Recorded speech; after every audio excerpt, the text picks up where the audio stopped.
Thank you very much, AKS, for welcoming us to the school. I would say upon entering the school, the one thing that threw me off the most was the smiles, happiness. And my first thought was, if everybody's happy and the kids are happy, this is a phenomenal place to be.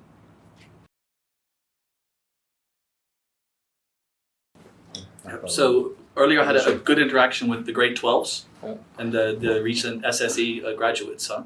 And you see they have the same aspirations for the world that our ICS kids have. So even at ICS, if we've got kids from 50 different countries and 50 different cultures, you see the kids here that have one unifying culture and set of values, but their worries about the world are the same: peace and the planet.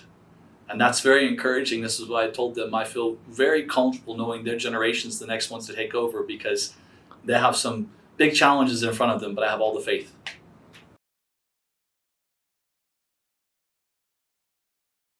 So I find it a very unique environment where you have the Buddhist way of life and you're preserving the culture, which is super important to preserve the culture, not just for the people, but for the world. But fitting it with Western education to make them competitive in the wider world. So I think that it's a unique environment, and I do believe that the Buddhist values that the whole community have here is something that the rest of the world is searching for today. So it's really interesting to see the combination of the two and what kind of contribution your students will make in the greater world when they go out there.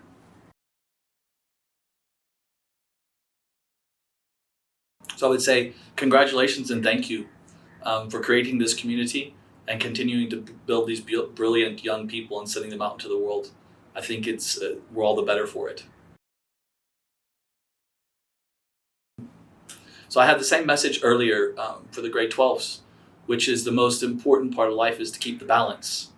And anytime you invest too much in one area, so too much in your education or your career, then the personal side suffers, or the friend side suffers. So the most important message is maintain the balance and keep the energy, and realize that in culture and in values, you've been given a wealth greater than many. So it's only the beginning of the Sati project. I do feel already that there's a stronger bond created, and I look really forward to much more of the two-way cultural exchange and getting some of the cultural experience and the value understanding that the children at this school have together with ICS.